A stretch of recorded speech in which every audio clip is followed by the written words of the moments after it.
Today's video is going to be taking some old eggs that I had done some decoupaging on and painting and did not like the finish, so I'm going to give them a new look, and I do like the way this one turns out, or how these turn out.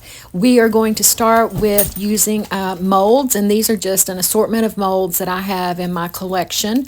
Some are from IOD, some are from just molds that I ordered from Amazon, as this one here is that I'm starting with. And so I have my air dry clay. I'm using Sculpey. I get that at Walmart, and I just pinch off a small piece and start working it in my hands to warm it up and make it more flexible. And then I just start pressing it down into the mold, working it really well down into the details of the mold, and then kind of just pressing it in there, pulling it off the side so that those details are also nice and precise as well.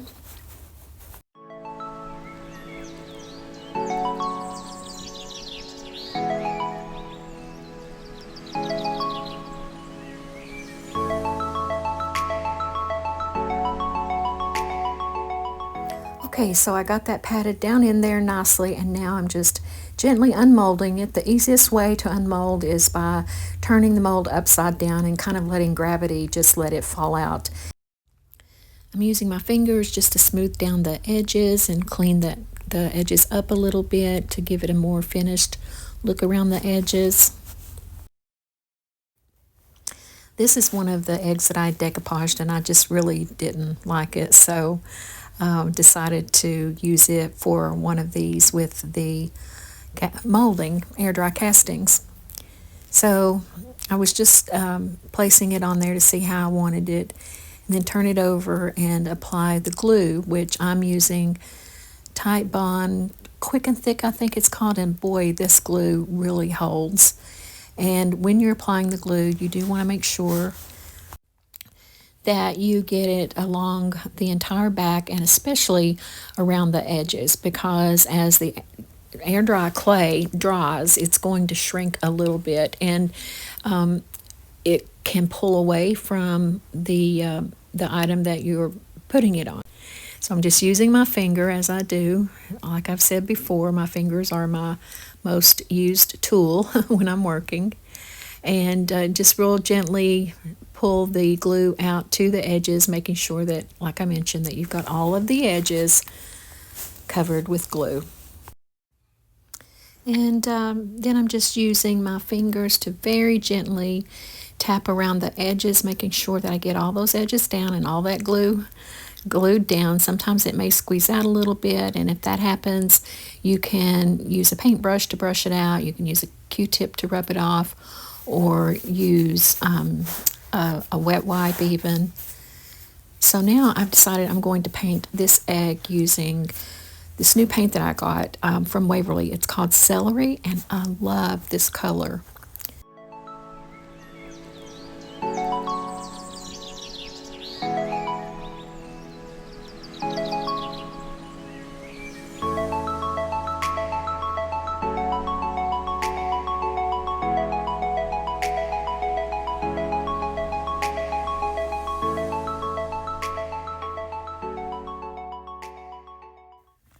For the next egg, I decided to use this little floral. I think it's really pretty. I haven't used it before. So I start by applying some cornstarch to the mold. I should have done that with the first one, but I didn't. Well, actually I did, but I don't think I filmed it. Sometimes if you've already applied it to the mold, you can use it a few times before you have to reapply the cornstarch, but it's very important to always make sure that you either apply it or there's enough left in there from your previous use, because the cornstarch helps to unmold the casting. Otherwise, it's going to stick down in the details. So if you don't use that, you'll find yourself kind of in trouble trying to dig out all the air dry clay from the details of the mold. And I will say I have forgotten before and used baking soda, and that worked for me as well, but the cornstarch is much better because it's a smoother product. And now I am using my brush just to kind of smooth out the edges. You had seen me do that earlier using my fingers. I also used my X-Acto knife to pull a few pieces out that were attached to the sides that I did not want. And then, of course, that quick and thick glue. And it's going on another decoupaged egg that I was not happy with. And I'm just applying it with my fingers very gently, pushing the edges down. You can do that very gently without destroying the details on your casting. Just make sure that go all the way around, make sure everything's adhered well. That quick and thick glue is really good for using for this purpose. And as I mentioned, if there's any glue that seeps out, you can use a paintbrush to clean it out from the edges. Or you can use a wet wipe as I'm doing here.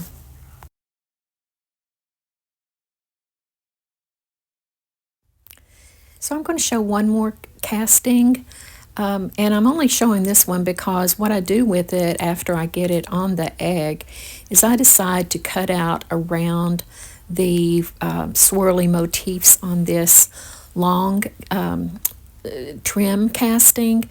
And I do want you to see that and know that it's something you can do if it's something you weren't aware of. I didn't think about doing that myself until I was actually making this one, so it just popped in my mind to give it a try. So after this, I will just go ahead and jump on to the next step of making these eggs, because you don't need to see me painting every single one of them and repeating it over and over 4 times, because that's how many eggs I made. So let's just get this one done.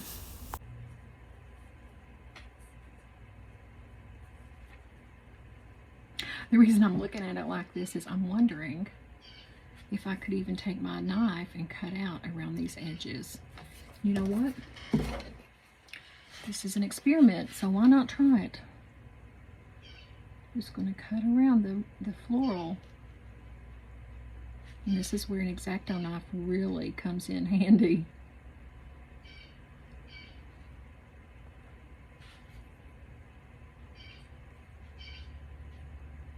So it worked there.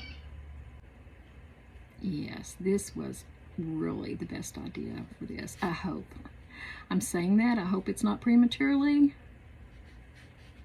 because sometimes when things seem to be going super well, they trick me into thinking they're going super well. So I hope that's not the case here. I hope that this is really going to end up being a lot nicer with that straight edge gone.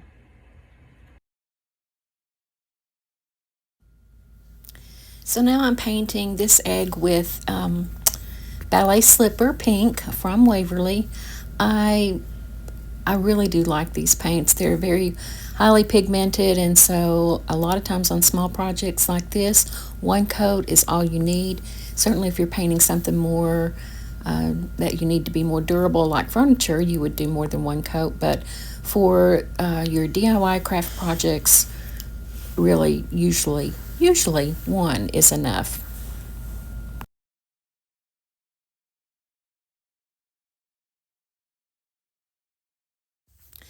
Okay, so it's the next day, and I let the eggs with their air dry castings and a fresh coat of paint dry overnight, and I'm really happy with how it turned out. The decoupage from the original look of the eggs has made a crinkly surface, and I like that a whole lot. I did pull out my Mod Podge crackling one-step crackling medium, and I applied it to every egg and then decided it didn't do anything for it. I think I got busy talking and wasn't really concentrating on how I was applying it. And you are supposed to apply with a one thin coat and all going in the same direction, and don't brush over your strokes over and again. And I did that, so that might have caused less of a crackle. I mean, there were a few places where I got a crackle on it, but it really doesn't matter, because this step could have been left out completely because of the wrinkling from the decoupage paper, which gives a really nice crackling effect itself. So after giving the crackling medium time to dry, 1 hour, I went on to the next step, which is applying dark wax. And I came back and was going to put a clear wax on because I didn't want to leave a whole lot of the antiquing wax on it, but there really is so little cracking to this. Now there's some good cracking there, but it's really fine crack. I don't even know how much the glaze will actually go down in there, and I didn't want to cover it with a clear wax that would take up that space within the crack, if that makes sense. So I did go ahead on these two and get started with the antiquing wax, and I'm not unhappy with it because I do plan on putting a white wax or a white wash on it still. I'm not sure yet, but I did want to let you see the process so far. And I did start with a watered down antiquing wax, and what I'm using is Waverly's antique wax, which is a brown wax, and quite thin, but I had watered down some because I use it that way sometimes as well, and that didn't leave anything on the blue. So, you know, except a little bit in the crevices. So I decided then to pull out the full strength of the antiquing wax from Waverly and go with that. So here I am. I'll be applying it to this pink egg now.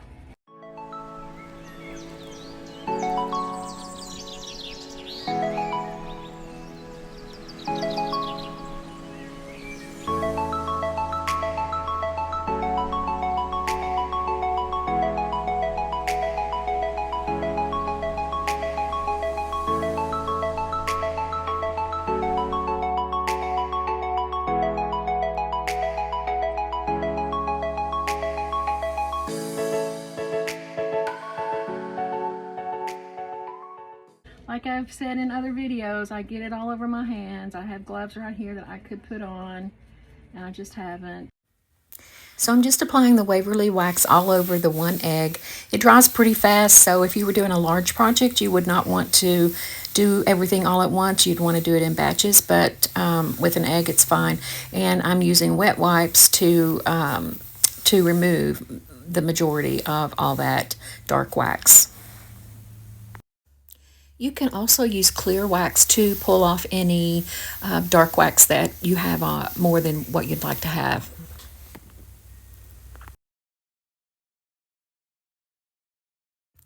So let's jump ahead to the next step, which I skipped over in filming, but that was to apply white wax over top of the dark wax. And I really like how it added another layer, brightened it back up some, and what I've decided to do now is to brighten it up even a little bit more, is just dry brush the color, the original color of each egg over top of the waxes. And you can do that and do as much or as little as you need to do. If you put on too much and you need to take some off, it's pretty easy to just wipe it off.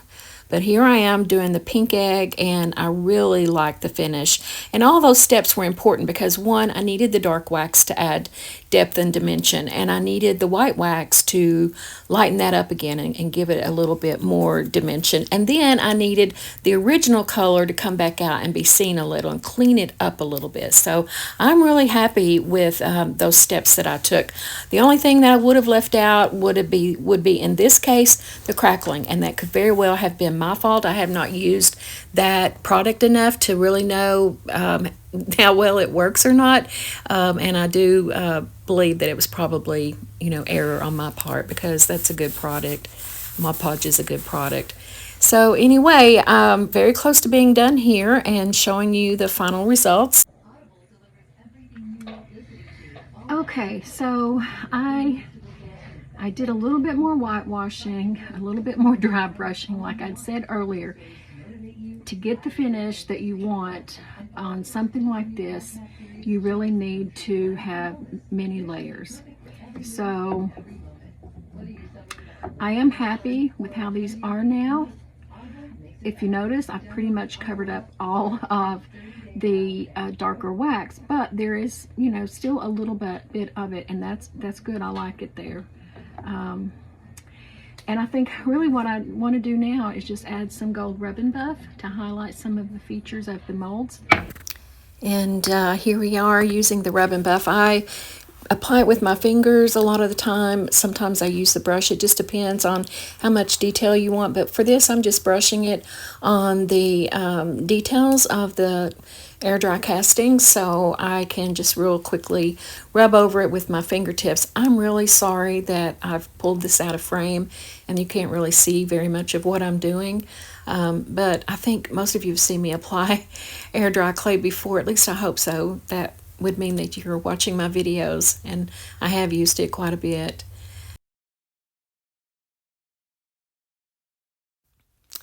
And now the final step is applying faux grass to candle holders that I had in my stash and had used previously. They came as an unfinished wood, and I just did a whitewash over them for a project that I never really finished. I didn't like the way it was going, but I did like the finish on it, so I kept them, pulled them out for this project, and applying this faux grass, which I like a lot.